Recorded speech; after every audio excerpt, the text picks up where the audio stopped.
No matter how many years or how much money or how many miscarriages it took for the blessed baby to arrive, there's still the loss of sleep, of being able to use the bathroom by yourself, perhaps of just running to the grocery store or being alone with your partner.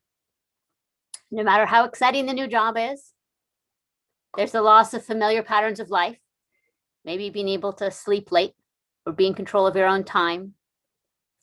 No matter how awful the old boss was, there's the loss of the known and the certain, and the painstakingly discovered ways of survival. No matter how exciting graduation is, and the future ahead, there's the loss of those familiar patterns of life, of friends and rituals that have sustained you. And when the change isn't what you wanted, it's even harder. This congregation is in the middle of a time of changing ministers, and I'm here today, and in part, but mostly to offer you some sustenance and nurturing in this time of change. Perhaps even offer some hope. And there's loss in this kind of change. Loss of relationship, of stability, of hope, of a deepening relationship. Some of you have been around a while. You've lived through changing ministers. And so sometimes this loss brings up those losses too. And it's normal, expected, common to feel a whole range of emotions. If loss isn't the right word, try disappointment, disillusionment, regret, even angry. It's also not normal to quite really know what you're feeling, especially in a pandemic where we've all just been doing the best we could to get through and maybe skating along the surface for the last year and almost a half, trying to survive. Cruising Facebook, binging on shows, it's a survival mechanism. If you don't know what you're feeling, like, it might take a while. That's all right. And if you're new here, these may not be the losses you're feeling. To come to a new congregation is its own change. It can be a strange time to enter a congregation, but also kind of a wonderful one because everyone else is a little bit confused too. And then there's more. Whether you're new or have been here for years, one loss brings other losses to the surface. And if you have other recent losses, you may find yourself taking all the losses particularly hard. Change and loss is like that. One loss touches another. Add a global pandemic, and if you're feeling a little fragile right now, even cranky, jumpy, nothing's wrong with you. Hi, Mom. You're just human. So let us let the words of Mary Oliver in her poem in Blackwater Woods help us hold all our losses. Look, the trees are turning their own bodies into pillars of light, are giving off the rich fragrance of cinnamon and fulfillment. The long tapers of cattails are bursting and floating away over the blue shoulders of the ponds, and every pond, no matter what its name is nameless now. Every year, everything I have ever learned in my lifetime leads back to this: the fires and the black river of loss, whose other side is salvation, whose meaning none of us will ever know. To live in this world, you must be able to do three things: to love what is mortal, to hold it against your bones, knowing your own life depends on it, and when time comes, to let it go. To let it go.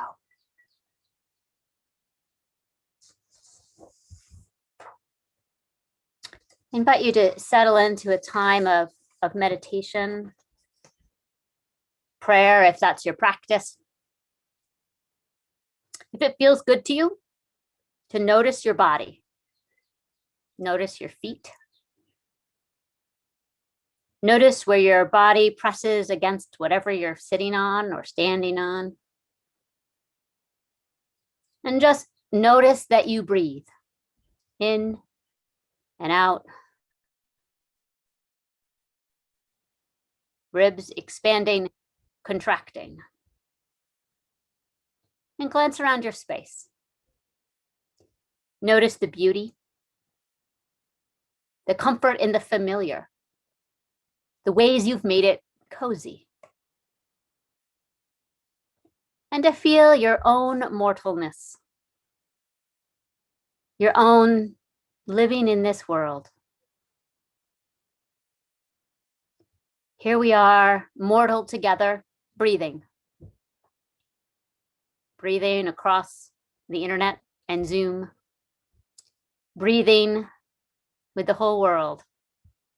The whole world is just breathing together.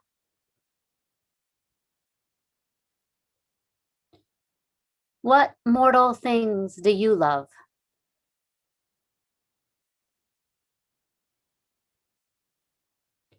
What today do you hold against your very bones, knowing your life depends on it?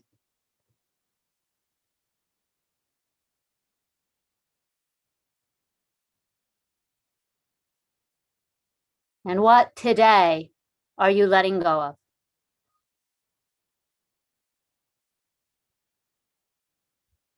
Spirit of life, source of life, giver of life, be with us in all we love. Be with us in all we cling to. Be with us as we cross the black river of loss, as we let go again and again. So may it be. Amen. Blessed be.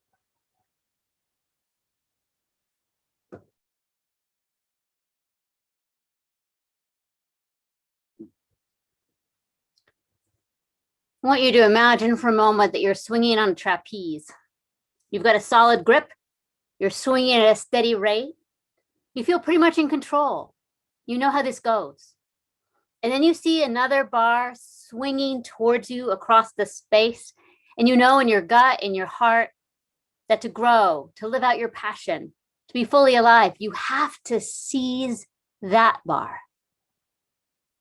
And even though you might want to hold on to the bar that you have, the old bar, until you have the new one in your grasp, that's not how it works.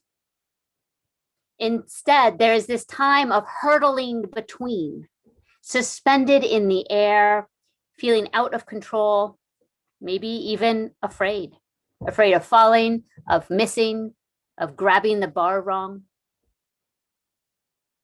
Change is like this.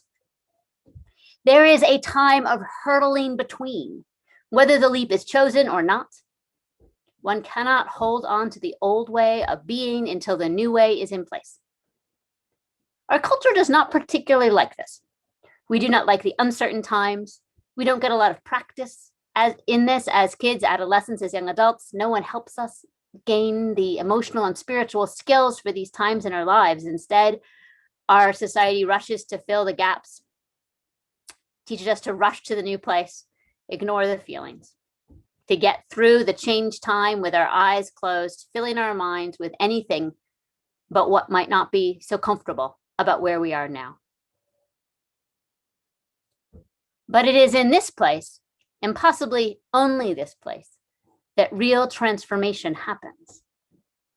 If you think back to times that transformation happened for you and others you know, it might have happened at a semester abroad in college, right after a divorce, when we move to a new place, when we dare to take a new job, maybe one in a new field, when we finally say no to something that hurts us. So the possibility of change is not just that the new trapeze bar across the space coming towards us might have new exciting possibilities, but that by the time we hold onto the bar, we will have been transformed by the experience of hurtling through space. I'll say, as an aside, our whole country is struggling with this right now. We all feel the pressure to rush back to normal, as if we have not been transformed by the pandemic, as if our lives haven't been changed. Change is uncomfortable. Our society doesn't like this. Let's just pretend nothing happened. It's all over now. And then on top of that, for you, since Reverend Leonisa announced her resignation, this congregation is yet in another layer of change. The time between ministers. For congregations with full-time ministers, we usually recommend they hire a specific minister, especially for this time. an interim minister. But even without such formal recognition, we know these transitions are important for all congregations. And I don't know what your last primary contact said when Reverend Erica left, so I might be repeating stuff, but I'd rather repeat it than not say it. And sometimes we need to hear things again. What we found is that whether or not we name this transition time, is formal or not, it just exists. The current average tenure for a settled minister is about 7 years. There are occasionally tenures over 2 decades, but shorter, between 5 and 11, has been the norm for a couple of decades now. And almost always, whether intentional or not, the minister who follows only stays a short time, a couple of years. Sometimes the congregation hires a formal interim with the intention they only stay a short time. But even in those congregations that don't, usually, often, the next minister is what we call an unintentional interim. They stay a few years, and then it's time for them to move on. Why change? How humans seem to work? When Reverend Erica left, you didn't have time to reflect on who you are now, how you changed over the time she served you, the culture of your congregation then as opposed to before. In other words, you didn't even know. You didn't have the time to know what kind of minister you needed most. And then in a very human way that surprises me not at all, the level of reflection emerged among your leaders. I've been talking to your leaders. I haven't talked to the rest of you, so I can only really talk about them. As Reverend Leonisa asked questions, made suggestions, and discovered that the shape of the ministerial position in terms of what Reverend Erica did or didn't do and the amount of hours that she was spending on different parts of her work didn't fit, didn't work for Reverend Leonisa. And as she asked those questions and made suggestions and was just herself, your leaders noticed ways she's different and asked her questions. And because a new minister is never an exact copy of the old minister, this process is normal, expected, happens everywhere. So when we, the UUA, try to help a congregation move through this time, our hope is that with intention, we not only grieve and heal losses, but also grow and learn and come out stronger and healthier. The next step, just to be transparent, is an exit interview process. I meet separately with your leadership and separately with Reverend Leonisa. After that process, your leadership will probably be ready to talk to you more about what they're learning. Our experience is this time of change is one of immense possibility. A time to see your congregation's biggest gifts, your truest nature, who you are meant to be now, and to clear away whatever is in the way of that emerging. It's a time to break old patterns that are holding you back, whatever you find those to be, and to see a way to live out your dreams, where you are, who you are in this time. The things you are not quite content with, the dreams you have you're not sure quite how to reach, the puzzlement about what seems stuck. This is just a time that things are somehow more malleable and open to transformation.